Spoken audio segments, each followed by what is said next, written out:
Hello guys, welcome to Pakistani unique reaction. तो कैसे हैं आप सब? उम्मीद है आप सब बढ़िया होंगे। मेरा नाम है मुदस्सिर। मैं हूं बशीर सुकैज। आज की वीडियो का टाइटल है how a poor boy become the don of Indian politics, Bala Saheb ji Thackeray.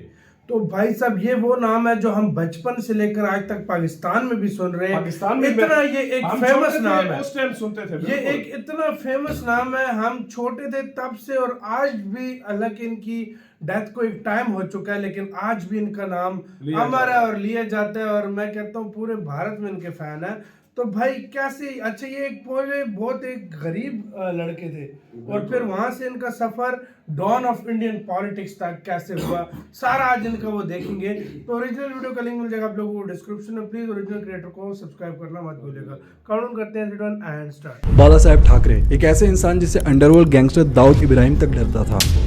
कहा जाता है कि इनकी मर्जी के बगैर एक पत्ता तक नहीं हिलता था पूरे महाराष्ट्र में। जब बम फटते हैं उसके बाद में जो राइट होते हैं उसमें शिवसेना का हाथ रहता है, हाथ में पाव रहता है। बट एक बात जो इन्हें बाकी पॉलिटिशियन से अलग और कंट्रोवर्शियल बनाती थी वो थी इनकी कट्टरता। ये मुस्लिम के कट्टर विरोधी थे। I am a Hindu, a mad Hindu. What about the Muslims? When they lock out the people in Yogeshwari and they burned the building where all the Hindus died, nobody shed a tear for that. In fact उन्होंने एक बार एक interview में ये तक बोल दिया था कि इसमें कोई गलत बात नहीं है अगर मुस्लिमों को भी ठीक वैसे ही ट्रीट किया जाए जिस तरह से ज्यूज को नाजी जर्मनी में ट्रीट किया जाता था। इसके अलावा इन पर हिंदू मुस्लिम राइट्स को भी बढ़ावा देने का आरोप लगा। बट द क्वेश्चन कम्स कि आखिर बाला साहेब ठाकरे की लाइफ में ऐसा क्या हुआ कि वो मुस्लिमों को इतना ज्यादा नफरत करने लगे? कैसे एक सीधा साधा सा कार्टूनिस्ट बाद में जाके इंडियन पॉलिटिक्स का सबसे बड़ा डॉन बन गया? चलिए जानते हैं। बालकृष्ण ठाकरे, जो कि इनका असली नाम था, इनका जन्म 23 जनवरी 1926 में पुणे में हुआ था। इनकी पॉलिटिकल आइडियोलॉजी के पीछे इनके पिताजी का एक बहुत बड़ा हाथ रहा, क्योंकि इनके पिताजी केशव सीताराम ठाकरे एक कार्टूनिस्ट भी थे और साथ में एक प्रोमिनेंट पॉलिटिकल फिगर भी हुआ करते थे संयुक्ता महाराष्ट्र मूवमेंट के, जो कि फाइट कर रही थी कि मराठी बोलने वाले लोगों को अपना एक अलग स्टेट हो। इनके पिताजी की तरह बचपन से ही बाला साहेब को ड्राइंग करने का शौक था और इसी की वजह से आगे जाके वो भी एक कार्टूनिस्ट बन गए। उन्होंने अपने प्रोफेशनल कैरियर की शुरुआत द फ्री प्रेस जर्नल नाम के एक न्यूज़पेपर से की, जहां पे वो पॉलिटिकल कॉमिक सटायर बनाया करते थे। नो आगे जाके मैं आपको वीडियो में बताऊंगा कि क्यों बाला साहेब ठाकरे इतने ज्यादा एंटी मुस्लिम हो गए। बट इससे पहले ये जानना जरूरी है कि आखिर वो एक पॉलिटिशियन ही क्यों बने। देखिए, ये बात हम सबको पता है कि मुंबई हमेशा से एक कैपिटल सिटी रही है इंडिया की। तो 1950s और 60s में बहुत सारे साउथ इंडिया से और गुजरात से यहाँ पे लोग व्हाइट कॉलर जॉब करने के लिए आया करते थे। बट इससे हुआ ये कि यहाँ पे रहने वाले महाराष्ट्रियन लोगों को अपने ही स्टेट में जॉब नहीं मिल पाता था इसकी वजह से। और इसके साथ साथ बाहर से आने वाले नॉन मराठी लोगों का भी डोमिनेंस महाराष्ट्र में बढ़ने लगा। इसी चीज को रोकने के लिए 1960 में बाला साहेब ने अपना खुद का कार्टून वीकली मार्मिक को लॉन्च किया, जहां पे वो महाराष्ट्र लोगों को अपने ही जमीन पे हक न मिलने की बात करने लगे और साथ साथ उन्होंने मराठी मानूस के प्राइड के बारे में भी बात करना शुरू कर दिया। देखते ही देखते बाला साहेब जी का ये न्यूज़पेपर धीरे धीरे पूरे महाराष्ट्र में पॉपुलर होते गया और मराठी बोलने वाले लोग इनकी बातों से रेजोनेट करने लगे। बट इसके बाद इनको रियलाइज हुआ कि पेपर में सिर्फ कार्टून बनाने से कुछ नहीं होगा, इसके अलावा हमें और भी कुछ करना पड़ेगा। और एज लोगों का सपोर्ट इनके साथ था ही, तो फिर बाला साहेब ठाकरे ने फाइनली 19 जून 1966 में शिवसेना का फॉर्मेशन किया। ये पार्टी जैसे ही फॉर्म हुई तुरंत अपने काम पे लग गई। ये पूरे महाराष्ट्र में प्रोटेस्ट करने लगे, स्ट्राइक करने लगे। इनफैक्ट वहाँ पे जो गुजराती और साउथ इंडियंस रहते थे ये लोग उन पर भी अटैक करने लगे, जिसका नतीजा ये हुआ कि उन्हें 1969 में सांप्रदायिक हिंसा भड़काने के लिए जेल में डाल दिया गया। अब धीरे धीरे ये मूवमेंट इतना ज्यादा हिंसात्मक हो गया था कि पुलिस तक इसे रोक नहीं पा रही थी। पूरा महाराष्ट्र लिटरली जल रहा था। तब उस समय महाराष्ट्र के चीफ मिनिस्टर वसंतराव नायक ने बाला साहेब को इसे बंद करने की रिक्वेस्ट की और फिर क्या, जो पूरी पुलिस और एक सरकार नहीं कर पाई वो बाला साहेब के सिर्फ एक अपील ने कर दिया। उनके एक अपील करने से ये पूरा वायलेंस तुरंत रुक गया और इसी बेबाक अंदाज की वजह से धीरे धीरे पूरे भारत में लोग बाला साहेब ठाकरे को जानने लगे कि भारत में पहली बार कोई एक ऐसा पॉलिटिशियन आया है जो कि एक डॉन की तरह काम करता है। और यहीं से उनकी छवि एक डॉन के रूप में बननी शुरू हो गई। उनकी इसी छवि की वजह से धीरे धीरे अंडरवर्ल्ड के भी लोग इनसे डरने लगे। उस समय पूरे बम्बई में हाजी मस्तान, करीम लाला और दाऊद इब्राहिम जैसे गैंगस्टर्स का इन्फ्लुएंस हुआ करता था। ये लोग कॉमन और रिच लोगों को ब्लैकमेल किया करते थे कि अगर पैसे नहीं दिए तो फिर मारे जाओगे। उस समय बम्बई बिल्कुल भी एक सेफ शहर नहीं था। उनकी एक समय पावर इतनी ज्यादा बढ़ गई कि चोर से लेकर क्रिमिनल से लेकर गैंगस्टर्स तक हर कोई इनसे डरने लगा। बट बाला साहेब ने अकेले अपने दम पे पूरे अंडरवर्ल्ड की कमर तोड़ दी। और फिर जिस तरह सरकार मूवी में सरकार के पास जाना छोड़ कॉमन लोग अमिताभ बच्चन के कैरेक्टर के पास जाया करते थे अपनी समस्या को लेकर, ठीक उसी तरह बाला साहेब भी अगर किसी इंसान के साथ गलत होता था तो वो भी उनके साथ खड़े रहते थे और उनकी समस्या का समाधान करते थे। कोई भी सरकार के पास नहीं जाता था, बल्कि इन्हीं ही लोग सरकार से ऊपर मानने लगे। आज के समय मुंबई जो इतना सेफ शहर है वो सिर्फ और सिर्फ बाला साहेब ठाकरे के कारण है और हर कोई मुंबई का इससे एग्री करेगा।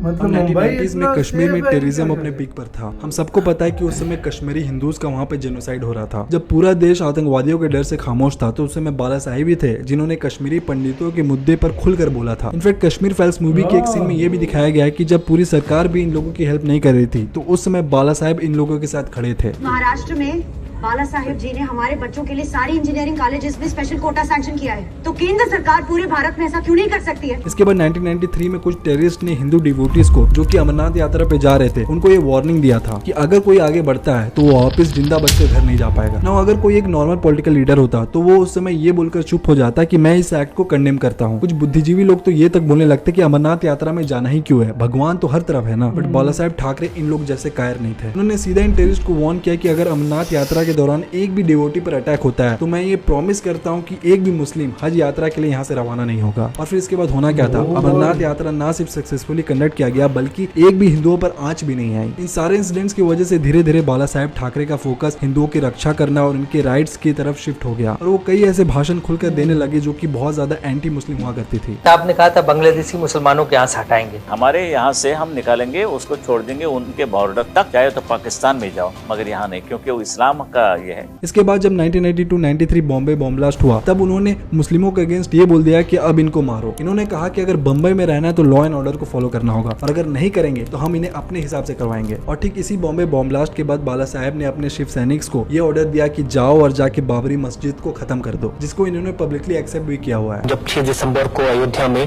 बाबरी मस्जिद का ढांचा गिराया गया तो शिवसेना ने सबसे आगे जाकर के झंडा गाड़ दिया, हमने गिराया और उसको बड़े गौरव से उसको ओन किया। गौरव तो है ही, बिल्कुल, इसमें कोई शर्म की बात नहीं है। मैंने तो कहा दिया, साफ कर दिया।